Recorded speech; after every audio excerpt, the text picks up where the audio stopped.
So now we are going to discuss July 2025 surgery paper of FMGE exam. So I acknowledge and I thank Dr. Tutorials and Arise Academy for providing the questions. So let us start with the questions. General surgery and trauma had 8 questions. So identify the correct suturing technique shown in the image below. It's a simple suturing technique. It's called a simple interrupted suture, which we commonly do in general surgery. So simple suture. Simple suture is enter from this side, come out this side and make a knot. That is a simple suture. Enter from here, go parallelly, make it like this and make a suture is called as horizontal mattress. This is called as horizontal mattress. If I go deeper on one side, then come superficially, and if I make a knot, this is called as vertical mattress. So horizontal mattress is used in places of skin having weakness of skin. For example, skin gangrene areas. Skin gangrenous areas, we go for horizontal mattress. I want to obliterate a dead space. I use a vertical mattress. Obliterate a dead space, I will go for a vertical mattress. And this is a simple suture which we commonly use in practice. And I hope you all know the other suture which is done like this, which is done subcuticular level, which is done for cosmetic purpose. Subcuticular suture, which is not at all seen outside, it will be running below the epidermis level. So don't forget, this is a basic question. I hope most of you would have done it correctly. So in a massive transfusion of transfusing more than 10 units packed cell, which of the electrolyte abnormalities are seen? This is a repeat MCQ. I always say more than 10 units transfused. The features seen are directly a paragraph from Bailey and Lau. Coagulopathy, hyperkalemia due to RBC lysis. They can also develop hypokalemia. They can develop hypocalcemia due to calcium binding with citrate. Hypocalcemia. They can develop hypothermia, and also they can develop hypoxia, and they can develop metabolic alkalosis. So all these electrolyte abnormalities are seen. So in this question there are 2 answers. I don't know whether it's a single choice question or double choice question, but there are 2 answers seen in this picture. So hypokalemia is also seen, hypocalcemia is also seen. Among this, hyperkalemia is one of the most common electrolyte abnormality, and hypocalcemia is also common. So among this, which to prefer, hypokalemia or hypocalcemia, I will state there is no such answer in any book. So we have to know whether it is a multiple option question or not, but this is purely in the hands of the examiner. But please don't forget this paragraph. This is a very commonly asked paragraph. What are the electrolyte abnormalities seen in massive blood transfusion? There will be hyperkalemia due to RBC lysis, hypokalemia and hypocalcemia due to binding with citrate, calcium citrate formation, hypothermia, hypoxia, and metabolic alkalosis can happen, and rarely you can also get metabolic acidosis.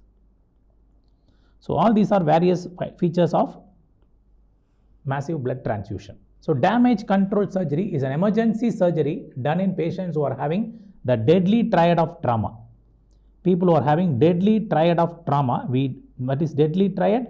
Patient has hypothermia, patient is having hypothermia, patient having acidosis, patient having coagulopathy. When a patient is having all these 3 together, patient is going to die if you are not going to intervene immediately. So hypothermia, acidosis, coagulopathy, 3 features. These patients should be taken for a surgery called as a damage control surgery, in which we stop bleeding, we stop the bleeding, and we stop contamination. That's all. We don't do any definitive procedure here. We do a simple procedure of stopping the bleeding and stopping the contamination. It is given in Bailey and Lau as 5 steps. Step number 1, that's expected MCQ. We always discuss in our class what are the 5 steps of damage control surgery. Step number 1, select the patient. Select which patient is going to go for this damage control surgery. Number 1. Number 2, shift them to emergency OT, emergency surgery. And after the emergency surgery, don't close the abdomen or whichever the wound, don't close the wound. Shift to ICU and resuscitate them. And number 4, electively we do a definitive surgery. Electively, definitive procedure is done as 4th, and 5th you close the wound or close the abdomen. So which is correct sequence from this picture? You can see correct sequence in this picture is select the patient, that is first. Okay, select the patient is first, identify the patient. This is really a difficult question for FMG level. I will tell you, this is a NEET PG level question. Select the patient, number 1. Number 2, in emergency surgery, I will go and control the hemorrhage by packing. That's all. That's the second step. Then shift the patient to ICU. Then do the abdominal closure. So this is the correct sequence order in this. So which is the correct sequence order in this means? So 1, 4, then 2, 3. So this is the answer. 1, first identify the patient. Second, control the hemorrhage. ICU resuscitation and abdominal closure. So this is a 1, 4, 2, 3 is the correct sequence. So answer is B. So really a tough question. I'm telling you, this is really a tough question. If they ask you what is done in step 3, you can tell patient is shifted to ICU and resuscitated. What is done last means abdominal closure. And what is done first means identify the patient. Second, resuscitate the patient and identify the patient and shift to OT and control the bleeding. In emergency surgery, what I will do? Control bleeding. Control bleeding and stop further contamination. That is what done in emergency surgery, step 2. Okay, this is the 5 steps of damage control surgery. A young male presented with a penetrating chest trauma. So a knife trauma here. There is a knife trauma here. Trachea deviated to opposite side. Patient has breathlessness and low BP. So conventional regular question for FMG exam. There will be no paper, I always say, there will be no paper without a question on tension pneumothorax.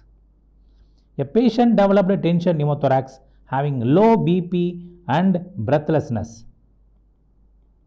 So what is the immediate next step? So what is the immediate next step is we have to immediately shift the patient for needle decompression. So it's a clinical diagnosis. We cannot wait for X-ray, we cannot wait for E-fast, nothing we can wait. It's a penetrating trauma, clear-cut history, tension pneumothorax. Go for needle decompression in the 5th intercostal space at the mid-axillary line in adults. 2nd intercostal space in mid-clavicular line in children. So no doubt in this, answer is B. No controversy, no confusion. These are all clear-cut, straightforward, repeat questions. Don't get misguided by some of the rapid recalls in various sessions. So here the answer is needle decompression, not E-fast or chest X-ray. First of all, if somebody is telling E-fast, they don't know what is E-fast. E-fast is not done for penetrating trauma. Please remember it. It is done only for blunt trauma, not for penetrating trauma. Patients with severe head injury, a new question for FMG exam. This is a new question, totally new concept, never seen in any other exams. A patient had developed head injury, poor general Glasgow Coma scale and a normal CT. The clue here is normal CT. Death happened within few hours. So in SDH, you know, concavo-convex shaped hemorrhage in the brain. In the skull, you have a concavo-convex. EDH, you get biconvex. And brainstem contusion can be recognized. And in fact, brainstem contusions patient will not die immediately. And where you have normal CT means, never forget, in a diffuse axonal injury, the CT scan will be normal. And this is a direct line from page number 368. Bailey and Lau. The clue here is normal CT seen in diffuse axonal injury, a high energy injury that causes the patient to go for comatose from the time of injury. Diffuse axonal injury is in fact a post-mortem diagnosis that shows hemorrhages at the corpus callosum and dorsolateral midbrain. This finding may be rarely seen on CT, but not always. MRI is usually the best investigation of choice. So investigation of choice for a diffuse axonal injury is MRI. The patient becomes comatose from the time of injury. Don't forget this. Comatose from the time of injury. After road traffic accident, patient had a maxillofacial trauma with a saturation of 80% only now. And patient cannot be, see, first of all, you should understand, maxillofacial trauma is a very bad trauma of the face. So maxillofacial trauma, which intubation is never advised. Contraindicated. Nasotracheal intubation is contraindicated. You should never ever try with nasotracheal intubation. Orotracheal you can try only one time. Orotracheal, one time you can try. you can try once. Please don't forget, try once. Orotracheal intubation, you can try once. That's all. Not more than that. Only once you should try. And what is the best then for maxillofacial trauma? Best is to go for a tracheostomy. That is the best. Tracheostomy intubation is the best for maxillofacial trauma. But the point here is it is not mentioned in the choice. There is no tracheostomy intubation. Therefore, I will go for a cricothyroidotomy. So, cricothyroidotomy is also called as needle tracheostomy. That is also called as needle tracheostomy by people. So, therefore, first step you do cricothyroidotomy and plan for tracheostomy as early as possible. So, they are asking next step. Next step is cricothyroidotomy.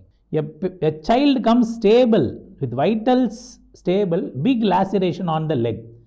So, clear cut question. Remember the mnemonic RYGB. So, red, yellow, green, black.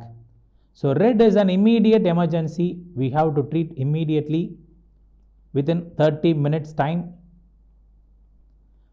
Yellow is urgent, which should be treated within 2 hours, 1 to 2 hours you should treat them. Green is not urgent. They are called as walking wounded. They can be referred to their native place for further treatment. Black is dead and moribund. So what do you think this baby is? Baby is a stable baby with a laceration. Put a dressing and refer her to the native place in a triage. So in a triage, this is a triage. In a triage of mass casualty, what will you do for this baby? This baby will be given a green badge and will be referred to the local area. It's not a major wound, it's a stable patient. You can just do dressing and refer for suturing to the local hospital. Don't waste time on treating this baby and don't miss a red and yellow patient. Okay, so red, yellow, green, black. So green is walking wounded case. So this is a new question from surgery, Bailey and Love. Previously this question was never asked in any other exam. This is the first time this question is coming for FMGE exam, called as blast injury. Probably you might have this question in forensic medicine, but this is also there in Bailey and Love. So a blast injury, building fell and a caused crush injury of the leg. This comes under which blast injury? So first time I am also reading this concept along with you from Bailey and Love, page number 467. So there are 5 types of blast injury. Primary blast injury.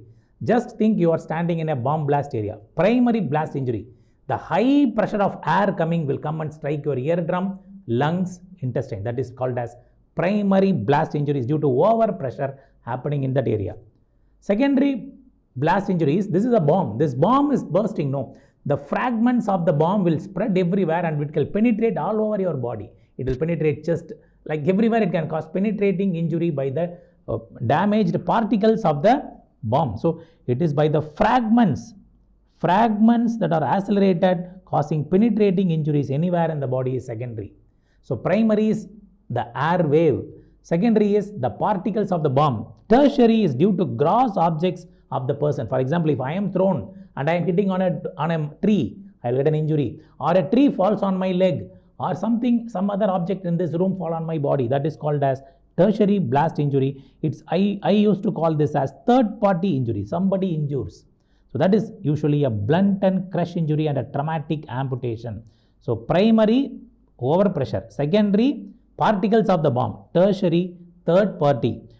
What is quaternary? Miscellaneous injuries which are not falling in above category, like an inhalational injury, respiratory problems in future.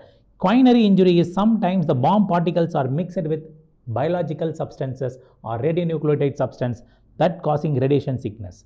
So please don't forget primary, secondary, tertiary. Here there is a crush injury. So let us go for what is the crush injury. Crush injury is tertiary injury. A new question for FMGE exam, and this is a new question for a national board exam itself, and it is newly taken now from new edition Bailey, page number 467, a new update. So head and neck, thyroid, breast. This is section B of our discussion. There are 5 questions. All are very simple, straightforward question, no controversy at all. So 52-year-old female comes to clinic with a 3-month history of painless lump. She also reports recent skin changes. There is no nipple discharge. She notes nipple has recently started to retract. Nipple retracts. On examination, a firm irregular mass is felt. No axillary node. Mammography reveals speculated mass with architectural distortion. Architecture distortion is a finding of Cancer breast. This clinical sign of the skin is most commonly due to infiltration of what? What is this? This sign in the skin is called as dimpling, also called as puckering, also called as tethering. All these are same. Dimpling, puckering, tethering. What is the feature? What is the cause of this type of skin lesion? So this is very simple. There is a dimpling, puckering and retraction. It is all because of this ligament. What is this? This is called as Kooper's ligament. So when a cancer in the breast, when there is a cancer in the breast which is infiltrating these ligaments, there will be tethering or dimpling seen here. So it is due to infiltration of Kooper's ligament. So infiltration of Kooper's ligament causes dimpling, tethering, puckering. So let me explain you another feature here also. Nipple retraction. Nipple retraction is usually circumferential type and it will be usually due to infiltration of lactiferous ducts. Lactiferous duct infiltration causes nipple retraction. So Kooper's ligament infiltration causes nipple tethering, dimpling, puckering. Lactiferous duct infiltration causes nipple retraction. Don't forget this. So a patient presents, so the answer here is Kooper's ligament A. A patient presents with weight gain, hair thinning, dry skin and clinical examination of Hashimoto's thyroiditis. It's actually a one-liner question. In Hashimoto's thyroiditis, patient having hypothyroidism, which antibody elevated is? Most commonly elevated antibody is anti-thyroid peroxidase antibody. So most common is TPO, thyroid peroxidase antibody. It can also have TSH receptor antibody, can also be elevated. It can also have thyroglobulin antibody. Everything can be there, but thyroid peroxidase antibody is the most common antibody. Therefore, thyroid hormone synthesis is affected. Patient goes for hypothyroidism. 42-year-old woman presents with painless thyroid nodule. She complains of diarrhea and flushing. Classical MCQ you are going to discuss about one rare thyroid cancer. Non-tender nodule in the right lobe of thyroid. Ultrasound shows a thyroid lesion with a microcalcification. Fine needle suggestive of medullary cancer thyroid. They themselves have given the diagnosis. So it's again a one-liner question. In the medullary cancer thyroid, what is the tumor marker which is used for follow-up? Calcitonin. Medullary thyroid cancer. Medullary cancer thyroid is associated with red oncogene mutation. It is associated with MEN2A, MEN2B syndrome. They produce a lot of substances including serotonin. Because of serotonin, there is flushing and diarrhea. You can see from the history there is flushing and diarrhea is because of the serotonin secreted by it. It also secretes ACTH. Therefore, it can cause Cushing syndrome. It can also cause Cushing syndrome. And it can secrete calcitonin, which is used as a follow-up tumor marker. It is a tumor marker of follow-up in a medullary cancer thyroid. So medullary cancer thyroid is a neuroendocrine tumor of thyroid arising from parafollicular C cells. Parafollicular C cells of thyroid produces this medullary cancer thyroid. Patient after parotid surgery is explaining sweating while eating. 100 times asked FMG question. Once you start eating, you are getting sweating after a parotid surgery is because of Fraze syndrome. Please don't forget. See, Fraze syndrome is due to injury of auriculotemporal nerve, which is a post-ganglionic parasympathetic nerve. Post-ganglionic parasympathetic nerve. So this nerve injury causes Fraze syndrome, which is nothing but sweating and pain in the operative area. And what about this injury of greater auricular nerve? Greater auricular nerve is a cutaneous nerve, causes paresthesia in the shaving area. In the same area, you have paresthesia in the shaving area. Both questions are asked in your exam. Please don't forget this. So I was wondering, such a basic easy question was asked for your exam. So this is a picture of a mammography. So mammography is a low voltage, high amplitude X-ray. Low voltage, high amplitude X-ray of the breast. So it is investigation of choice to diagnose cancer breast in females above 35 years. To diagnose cancer breast in females above 35 years, we use mammography. For less than 35 years who are having a dense breast, we will use ultrasound of the breast. So please go through the Birat's grading and other things. Mammography is a favorite question of FMG exam. So usually they ask Birat's grading, breast imaging, reporting and data system. There are 6 grades in this. Grade 4 is suspicious of cancer. Suspicious of cancer is grade 4. Please don't forget. And you should do biopsy from this grade. True cut biopsy advised from grade 4 onwards. There are totally 6 grades. So those are the 5 simple questions from head and neck, thyroid and breast area. Now coming to GIT. So similarly GIT there are few questions. And this question always comes from esophagus. A 30 years old male comes to hospital with a choking symptom of fish bone at T4 level in the esophagus. See, natural constrictions in esophagus. Natural narrowing in esophagus. What are they? I hope you would have read this question, very commonly asked MCQ. At 15 centimeter, at 25 centimeter, at 40 centimeter, we have 3 constrictions. So you can see at 15 centimeter, this is cricopharyngeal muscle, cricopharynx. At 25 centimeter, we have arch of aorta above and left bronchus below. So arch of aorta above and left bronchus below. From this picture you can see this is arch of aorta above, left bronchus below. So these are at 25 centimeter. This is at 25 centimeter as per Bailey law, but it is actually wrong. But what is there in Bailey, you follow that. 40 centimeter is at the level of diaphragm, at the entry into the diaphragm, diaphragmatic constriction, diaphragm level. So now the point is, what to go for T4? See, this is the anatomy question. Actually, I don't think this is a surgery question. It's an applied anatomy question. What all happens at T4? Go and see anatomy books. At T4, what all happens? Number 1, trachea bifurcates.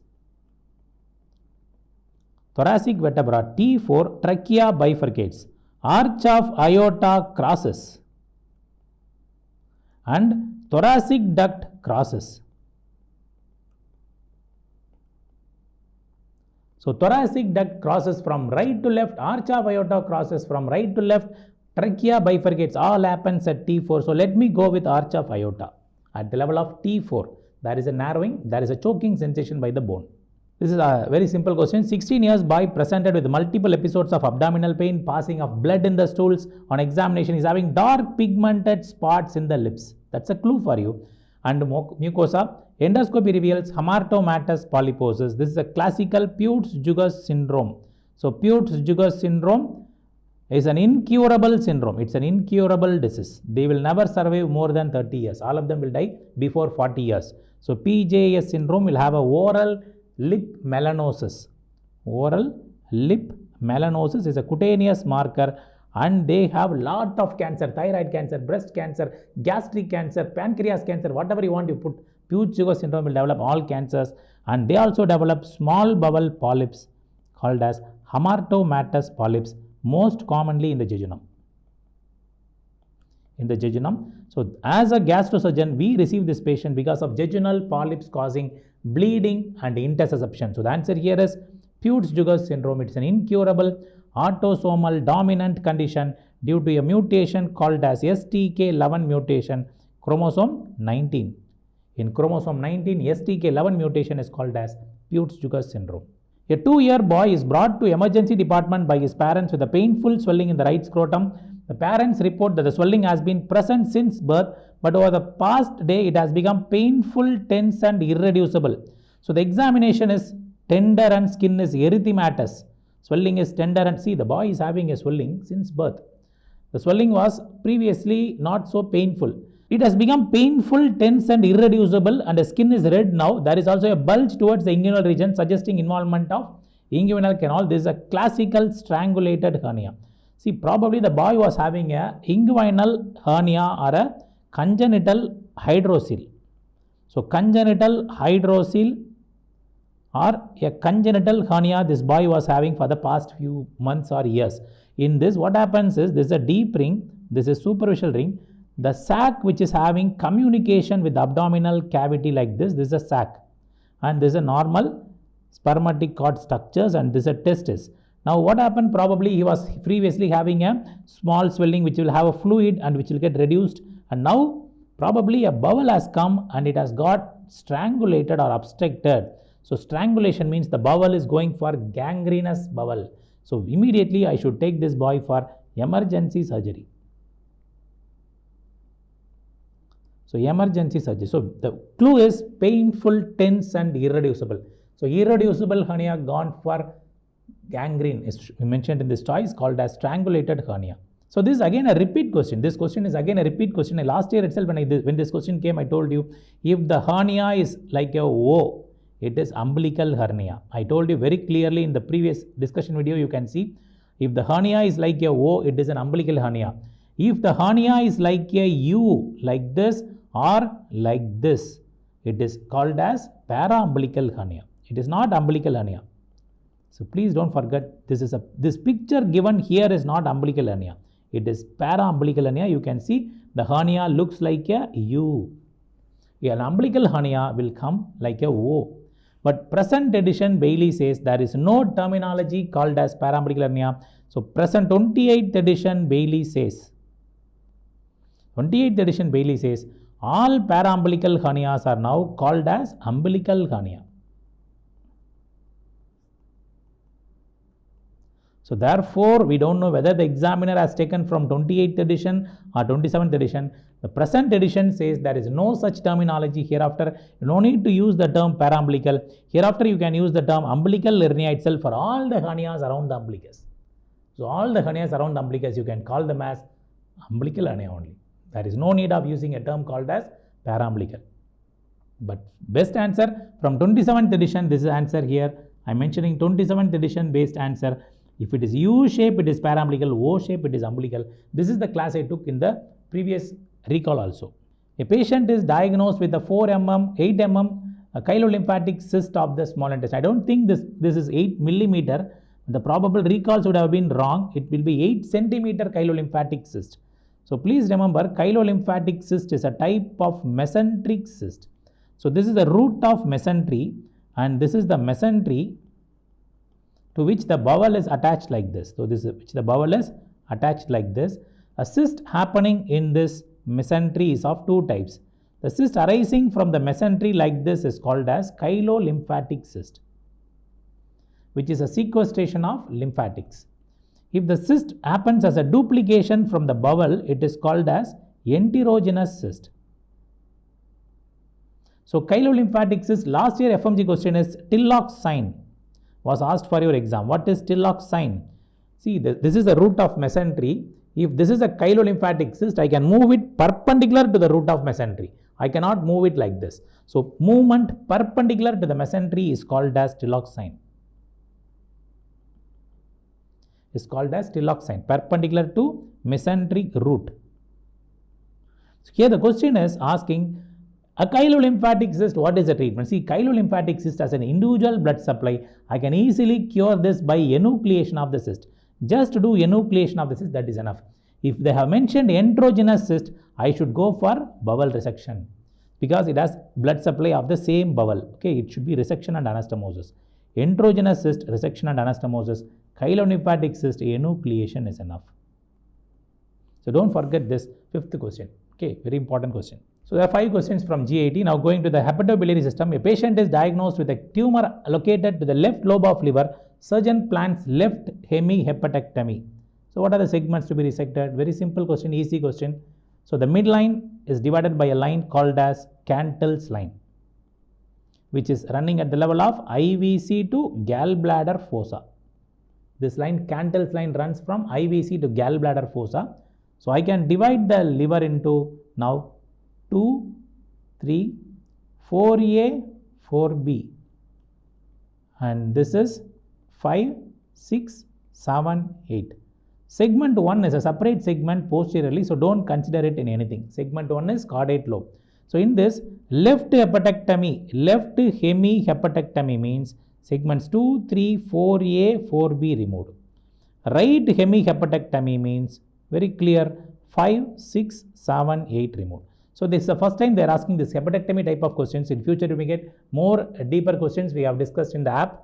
So please go through them. So the answer for this question is B. 2, 3, 4 is called as left hemihepatectomy for a tumor located on the left lobe like this. So we will remove this part of the liver alone. This is called as left hemihepatectomy. A patient, this is again a repeat question, a patient underwent laparoscopic cholecystectomy for symptomatic gallstones 4 days ago. He presents with right upper abdominal pain, mild fever and tenderness. Ultrasound reveals 200 cc fluid collection near the gallbladder fossa. So this is a bile duct injury. Now patient is having a bile collection in this place. So biliary collection following a cholecystectomy is a very common complication which is seen in laparoscopic cholecystectomy. This is called as bile duct injury. So bile duct injury with bile collection, what should be the next step? There are many, this is a big protocol, but for FMGE exam, they'll only ask the next step. Immediately call the radiologist and put a ultrasound-guided percutaneous drainage. That's the answer for this question. This is many times asked. So ultrasound-guided percutaneous drainage is first step. After this, you have to wait for 2 weeks. Many times the leak will seal by itself and investigation of choice to identify site of leak. What is answer? I want to know where is the leak coming from. That is best done by ERCP, and this classification is called as Strasbourg. NEET PG 2025 they ask this question. Strasbourg classification of ERCP for bile duct injuries. So maybe a future question for you. As of now, please remember bile leak, the next step is drainage. 45-year-old patient with a chronic GRD. So chronic reflex disease presents for evaluation. Imaging shows there is a mass in the second part of duodenum.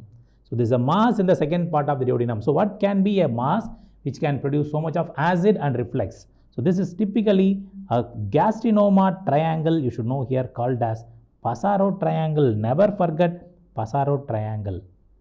What is Passaro triangle? Let me explain you now. So Passaro triangle is a triangle called as a triangle for gastrinoma. It is bounded by number 1, neck of pancreas. Number 2, second and third part duodenum. Number 3, cystic duct, CBD junction. So now you can see this is a triangle.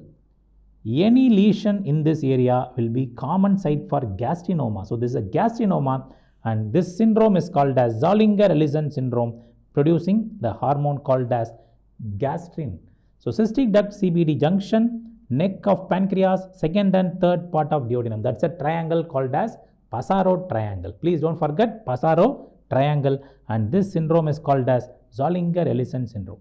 52-year-old man with an alcohol-related cirrhosis presents with massive hematemesis. See, the FMGE exam, the questions are very simple question, but the examiners have made it like a big paragraph to first of all threaten you. First of all, they want to threaten you. This is a clinical question, very big question, you will not know the answer. Like that, they will make you go demotivated and they make you feel like depressed. That is main problem in FMGE question papers. But actually, when you read the question papers, there will be a very simple concept related to a simple question. So this is a simple question on esophageal variceal bleeding. So a cirrhosis patient with a massive hematemesis and shock. He is diagnosed with esophageal variceal bleeding. Initial management includes airway protection, fluid resuscitation, intravenous terlipressin or octreotide is a drug of choice. Despite 24 hours of terlipressin therapy, patient is having ongoing bleeding and remains hemodynamically unstable. Now the question is, what is the treatment of choice for varices? Treatment of choice for esophageal varices. Simple question. It's a one-liner question. So drug of choice for varices means that is already mentioned. So pharmacology books mention terlipressin. We surgeons always mention and use octreotide. But now the question is for treatment of choice is endoscopic banding. Endoscopic banding is the best treatment. So therefore, urgent endoscopic variceal ligation with the banding. If this is failed for multiple times, failed 2 times of banding, then only we go for the next step called as a TIPS. Transjugular intrahepatic portosystemic shunt is after the TIPS only. So therefore, you can see repeat terlipressin is wrong. We should not keep on keeping terlipressin. We have to go for treatment of choice, banding.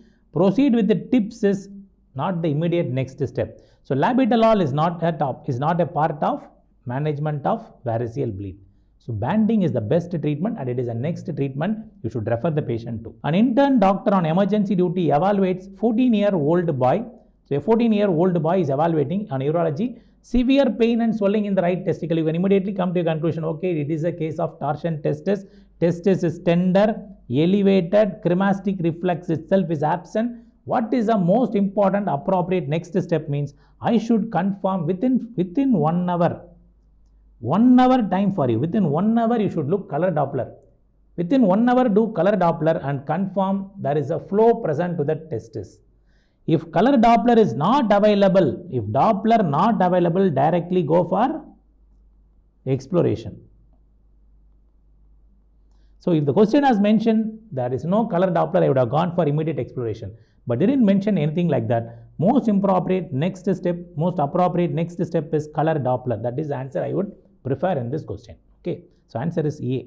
So a patient with weight loss and increased frequency of micturition has an IVU image and showing a delayed excretion and calyceal blunting. So this is a classical word, one-liner. Calyceal blunting means, so in renal calyx, these are the renal calyx which are seen collecting the urine from the kidney. So these are the renal calyx. Normally this is a kidney. Kidney secretes urine into this, collected in the calyces. They go like this to the renal pelvis, then they come out like this. This is how the urine comes. The first sign of TB is blunting of calyx like this. So the calyx is becomes blunting is seen in renal TB. So that is a blunting of calyx is a yearly sign of TB. Is a yearly sign of TB. Please don't forget this question. It's a simple, straightforward, already repeated question. So the picture shown here is the same picture. See, in the same exam you had both the images. So they themselves have answered the question. So they have mentioned previously a patient with IVU image. The next there is another image showing you IV pyelogram. So IV pyelogram is a non-invasive investigation in which we give contrast through the veins.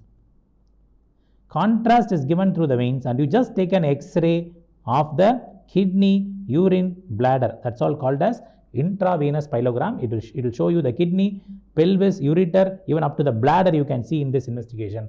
IVP, intravenous pyelogram. So here is another IV pyelogram showing you an interesting sign here. What is this? Cobra head sign. This is a picture showing you cobra head sign seen in uretrocele.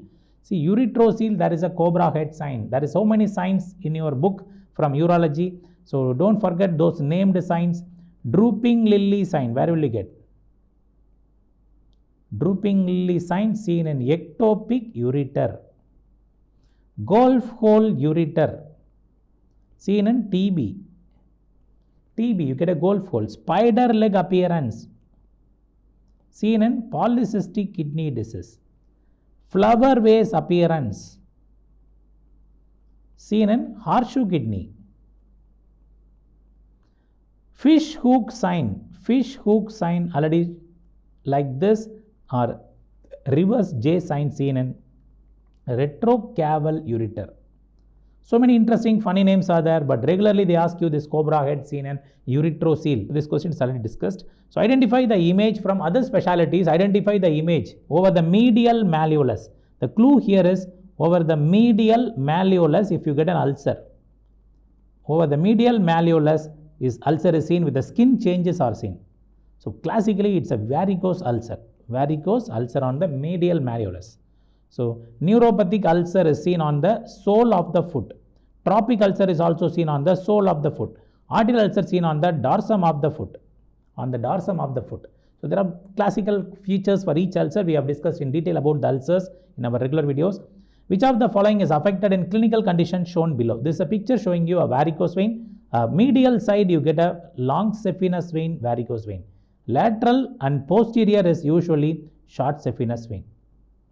So this is a medial long saphenous vein. This is a long saphenous vein or great saphenous vein. Varicose veins. A 5-year-old child with a 20% body surface area, is undergoing fluid resuscitation. After 6 hours, child is having very poor output, hemodynamically unstable and has cold extremities. This is probably patient is in hypovolemic shock. Your resuscitation is not sufficient for this baby. So hypovolemic shock is best monitored by urine output. When the urine output is decreasing, your resuscitation is not good. So therefore, you should follow the modified Parkland formula.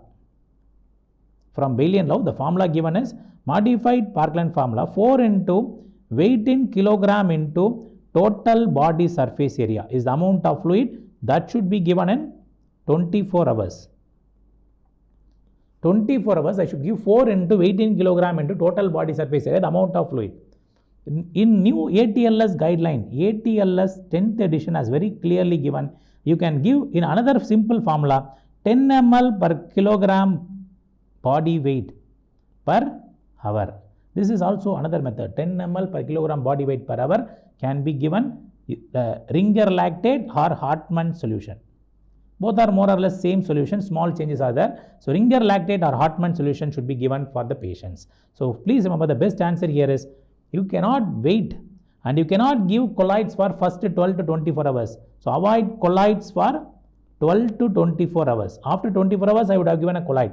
Continue Ringer lactate at maintenance rate. No, already urine is not coming. I cannot maintain the same rate. I have to increase bolus. I'll give 10 ml bolus of fluid now. You know, this is a new question for your exam. Very interesting new question, not even asked in AIIMS. A neonate is brought to you with the intestines protruding through a defect in the abdominal wall. That's a common MCQ for you. That is called as gastroschisis. Gastroschisis, the bowel will be protruding out without a covering membrane. In ampulocele, bowel will be protruding out with a covering membrane. So the defect is located to the right of umbilicus. So very well known, gastroschisis defect is in the right side of the umbilicus and not covered by a sac. The baby is stable. What is the most appropriate next step? So to understand this step, you should go through Bailey and Lowe line by line.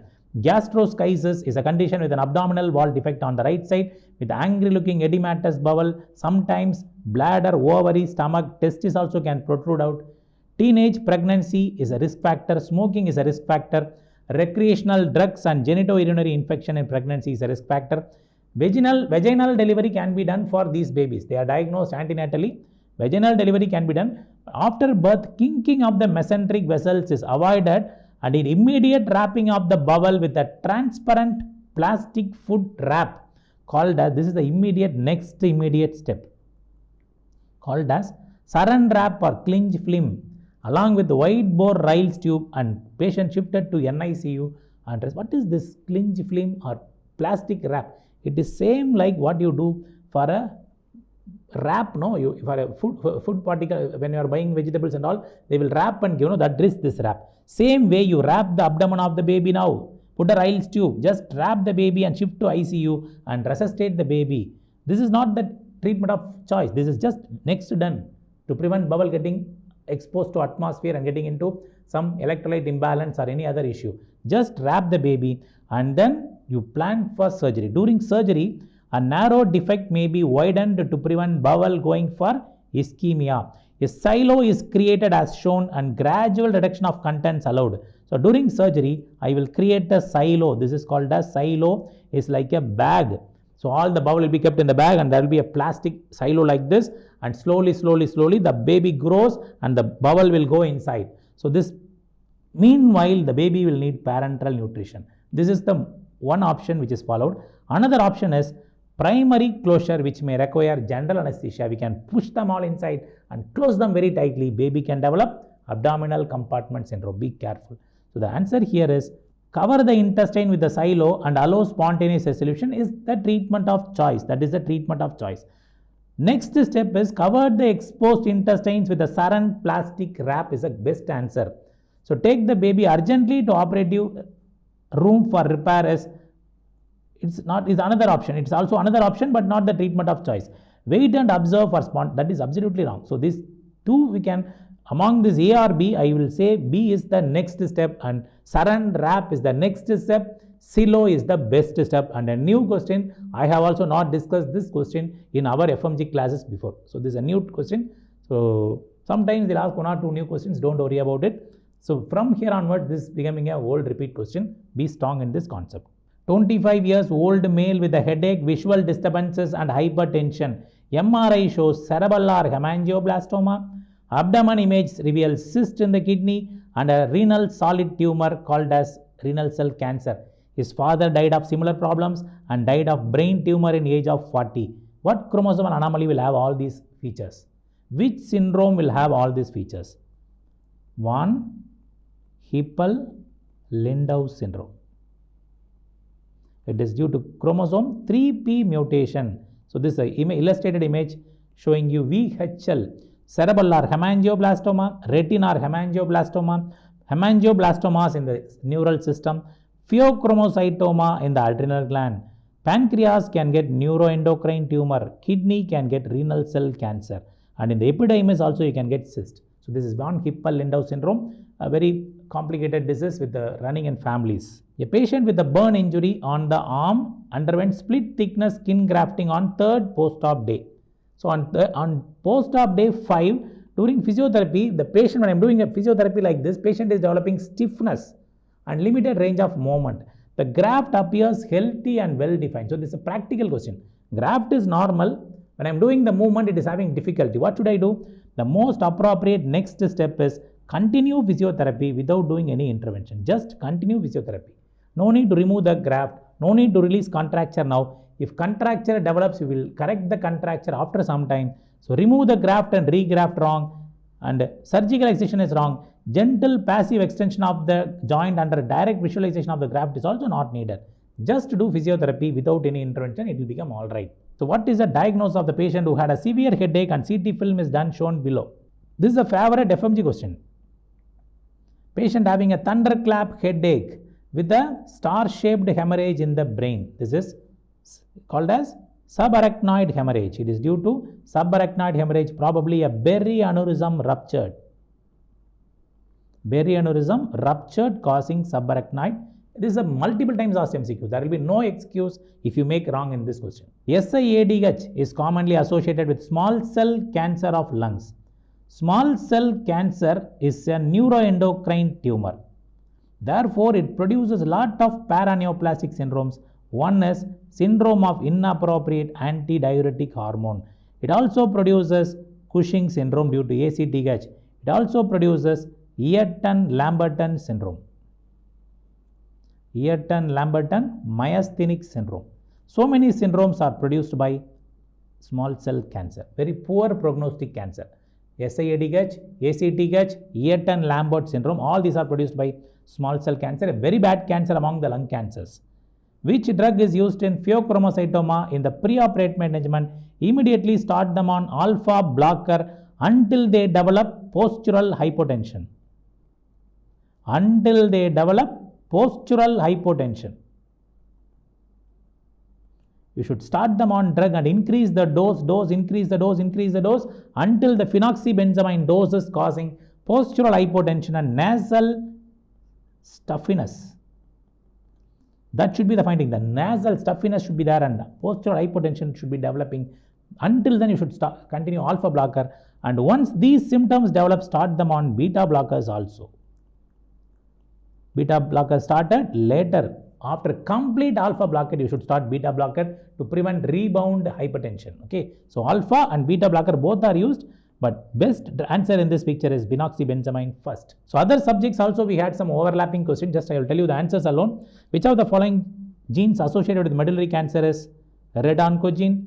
In Barrett's esophagus, which of the epithelial transformation happens? It is columnar to, squamous to intestinal columnar. It is not normal columnar. Squamous epithelium to intestinal columnar is called as Barrett's, and you get the cells called as goblet cells on biopsy. HNPCC, also called as Lynch syndrome, is caused by a mutation of mismatch repair gene mutation. MSH2, MSH6, all those many genes are there. MLH1, MSH2, MSH6, MLH1, like that many genes are involved. Mismatch repair gene mutation. A chronic smoker who was working in a cement factory for 20 years, mesothelioma has happened for him. What is the likely exposure? So mesothelioma, immediately you should answer asbestosis. Asbestos-induced mesothelioma. Human papilloma virus infection causes CA cervix, CA penis, but it is not mentioned in the choice. It was mentioned only oropharyngeal cancer. Oropharyngeal cancer is associated with 50% of the oropharyngeal cancers have HPV association. That is why now they are mentioning HPV vaccine not needed only in females, you can also put in male babies nowadays. Which organism is commonly associated with gas gangrene? Clostridium perfringens causes gas gangrene. So these are all maybe other subject questions, but we had around 25 to 30 questions which could be answered from our discussion itself. So thank you. See you all in another session. Bye.